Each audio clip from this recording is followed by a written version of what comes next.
Utsman bin Affan radhiyallahu an. Assalamualaikum warahmatullahi wabarakatuh. Kembali lagi di Lais Media. Nama Utsman adalah Utsman bin Affan ibnu Abi al-As ibnu Umayyah ibnu Abdi Syams ibnu Abdi Manaf ibnu Kusai ibnu Kilab ibnu Murrah ibnu Ka'ab ibnu Lu'ay ibnu Ghalib ibnu Fir ibnu Malik ibnu Nadar ibnu Kinanah ibnu Kuzaimah ibnu Mudrikah ibnu Ilyas ibnu Mudor ibnu Nizar Ibnu Ma'ad, Ibnu Adnan Al-Quraisy Al-Umawi. Ia adalah Amirul Mukminin yang bergelar Zunnurain, yaitu yang memiliki dua cahaya.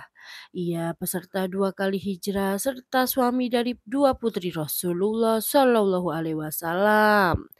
Nasabnya bertemu dengan Rasulullah pada Abdi Manaf, kakek keempat Rasulullah sekaligus kakek kelima Utsman bin Affan. Julukan Utsman bin Affan adalah Abu Abdillah, Abu Amr, dan Abu Laila. Ibunya adalah Arwa binti Quraisy, Ibnu Rabi'ah, Ibnu Hubaib, Ibnu Abdi Syams, Ibnu Al-Asir, dan Ibnu Hajar mengisahkan dalam kitab As-Sahabah bahwa Arwa ikut berhijrah bersama Rasulullah, berbaiat kepada beliau, dan meninggal pada masa kekhalifahan putranya.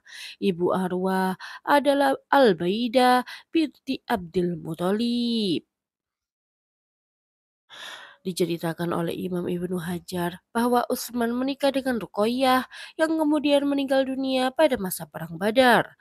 Rasulullah kemudian menikahkannya lagi dengan adik Ruqayyah bernama Ummu Kulsum. Karena itulah ia dijuluki seorang pemilik dua cahaya.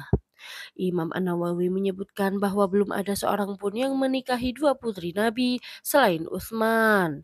Dia menikahi Ruqayyah sebelum kenabian, yang wafat di pangkuannya pada masa Perang Badar, tepatnya pada bulan Ramadan tahun 2 Hijriah. Setelah itu dia menikahi adiknya, yaitu Ummu Kulsum, yang juga meninggal di sisinya pada tahun 7 Hijriah dan tidak memiliki anak. Utsman bin Affan dilahirkan pada tahun ke-6 dari tahun gajah. Usianya lebih muda kira-kira 6 tahun dari Rasulullah. Utsman tumbuh dengan akhlak mulia, perangai terpuji, dicintai banyak orang, selalu menjaga kehormatan diri dan dermawan. Ayahnya yaitu Affan adalah seorang saudagar kaya raya. Affan meninggal dalam perjalanan dagangnya ke negeri Syam dan mewariskan harta yang melimpah untuk putranya yaitu Utsman. Utsman juga seorang saudagar kaya, hidupnya serba berkecukupan dan mewah. Utsman memiliki kedudukan terpandang dan dicintai di tengah kaum dan kerabatnya. Sebelum masuk Islam dia adalah orang yang pemurah dan dermawan yang membuatnya diterima di tengah kaumnya. Utsman radhiyallahu an juga orang yang pertama kali masuk Islam. Dia masuk Islam sebelum kaum muslimin menggelar perkumpulan di rumah Arqam ibnu Abil Arqam. Dia masuk Islam setelah Abu Bakar, Ali bin Abu Thalib, dan Zaid bin Harithah. Dengan demikian dia adalah orang keempat dari kaum pria yang pertama kali masuk Islam. Utsman masuk Islam di tangan Abu Bakar As-Siddiq. Ketika Rasulullah diangkat menjadi nabi, Utsman berumur 34 tahun. Tidak ada dalam dirinya perasaan bimbang dan menunda-nunda. Dia segera memeluk Islam dan masuk ke dalam agama Allah.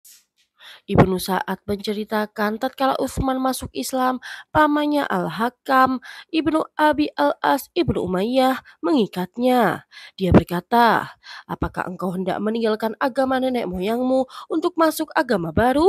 Demi Allah, aku takkan melepaskanmu sampai kau mau meninggalkan agama yang kau peluk ini."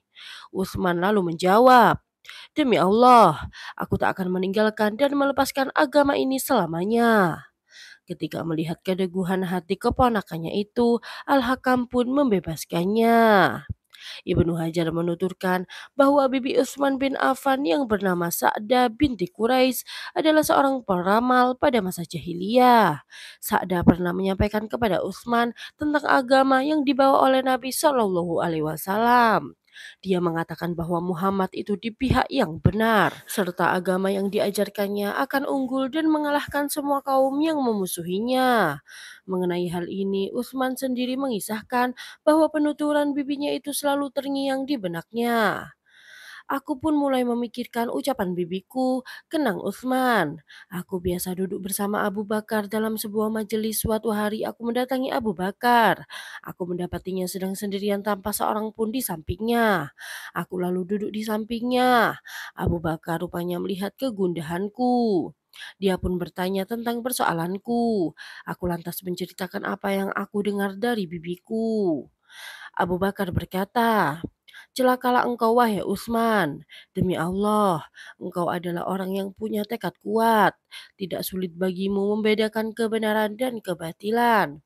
Bukankah berhala-berhala yang disembah kaummu itu hanyalah batu yang tuli, tidak bisa mendengar, tidak bisa melihat, tidak bisa mencelakai, dan tidak bisa memberikan pertolongan?" Lalu Utsman menjawab, "Benar, demi Allah, begitulah berhala-berhala itu." Abu Bakar pun melanjutkan ucapannya, "Demi Allah, bibimu telah berkata benar kepadamu. Sesungguhnya Muhammad ibnu Abdullah telah diutus oleh Allah dengan risalahnya untuk segenap makhluk. Apakah engkau mau menemui beliau dan mendengar penyampaian beliau?" Lalu Utsman menjawab, "Ya, aku mau. Demi Allah, tidak berselang lama Rasulullah Shallallahu Alaihi Wasallam bersama Ali bin Abi Thalib lewat. Abu Bakar pun segera berdiri menghampiri beliau dan membisikkan sesuatu ke telinga beliau. Ketika duduk beliau menghadapku dan bersabda, 'Wahai Utsman, sambutlah panggilan Allah menuju surganya. Sesungguhnya aku adalah utusannya kepadamu dan seluruh makhluknya.' Utsman melanjutkan lagi penuturannya. Ketika mendengar ucapan beliau, aku tidak bisa menahan diri untuk masuk Islam dan bersaksi bahwa tiada Tuhan selain Allah yang Maha Esa dan tidak ada sekutu baginya, dan bersaksi bahwa Muhammad adalah hambanya dan utusannya. Suku Quraisy gempar dengan berita keislaman Utsman, sebab Utsman dicintai kaumnya dan mempunyai kedudukan terhormat di mata generasi muda mereka. Pamannya Al-Hakam ibnu Al-Ash berusaha menghalangi keislamannya dan selalu gagal. Akhirnya Al-Hakam menyiksa Utsman, namun semua itu tidak mampu mengubah tekad dan ketegaran Utsman sedikit pun. Ibunya juga berupaya meyakinkannya untuk mengubah pendirian. Namun tetap saja Utsman bergeming. Dia tetap berkomitmen kepada jalan dan pilihan yang sudah ia gariskan untuk dirinya. Utsman bin Affan adalah pribadi yang sangat pemalu. Karena sifat malunya yang begitu kuat, Utsman takut berbicara. Namun ketakutannya berbicara ini bukan disebabkan lemahnya pemahaman. Justru Utsman adalah orang yang paling bagus perkataannya, paling sempurna penuturannya. Bahkan Abdurrahman ibnu Hatib berkomentar, "Aku tidak pernah menjumpai seorang sahabat Rasulullah Shallallahu Alaihi Wasallam yang bila bertutur kata, perkataannya lebih sempurna dan lebih bagus daripada Utsman bin Affan. Hanya saja dia takut berbicara." Para malaikat saja malu kepada Utsman. Rasulullah Shallallahu Alaihi Wasallam sendiri pun malu kepadanya. Hal ini ditegaskan oleh hadis yang diriwayatkan oleh Muslim dari Muhammad ibnu Abi Tolha, dari Atta dan Sulaiman, keduanya putra Yasar, dan Abi Salma ibnu Abdurrahman, bahwa Aisyah radhiyallahu an menuturkan, suatu ketika Rasulullah Shallallahu Alaihi Wasallam sedang berbaring di rumahku. Paha dan betis beliau tersingkap. Datanglah Abu Bakar dan meminta izin untuk masuk menemui beliau. Beliau mengizinkannya masuk dan tetap dalam keadaan beliau semula. Abu Bakar lantas masuk dan menyampaikan keperluannya. Tak lama berselang, datanglah Umar meminta izin untuk masuk. Beliau pun mengizinkan Umar dan tetap dalam keadaan semula. Umar masuk dan menyampaikan keperluannya. Setelah Umar, Utsman datang dan meminta izin masuk. Rasulullah Shallallahu Alaihi Wasallam lalu duduk dan merapikan pakaian beliau. Ini tidak terjadi satu kali saja. Utsman pun masuk dan menyampaikan maksudnya. Setelah Utsman keluar, Aisyah bertanya, Abu Bakar masuk, engkau tidak tersenyum dan tidak terlalu menyambutnya. Kemudian datang Umar, engkau juga tidak tersenyum dan tidak terlalu menyambutnya. Lalu datang Utsman, engkau pun duduk dan merapikan pakaianmu. Beliau menjawab, apakah aku tidak malu kepada orang yang para malaikat saja malu kepadanya? Hadis riwayat Muslim. Utsman bersahabat dan setia menemani Rasulullah Shallallahu Alaihi Wasallam sejak masuk Islam. Kesetiaannya laksana bayang-bayang yang mengikuti benda. Hubungan, ikatan, dan kedekatannya dengan Rasulullah semakin kuat ketika dia menikahi dua putri beliau, Ruqayyah, kemudian Ummu Kulsum. Utsman tidak pernah meninggalkan beliau, baik pada saat beliau bermukim maupun saat berpergian.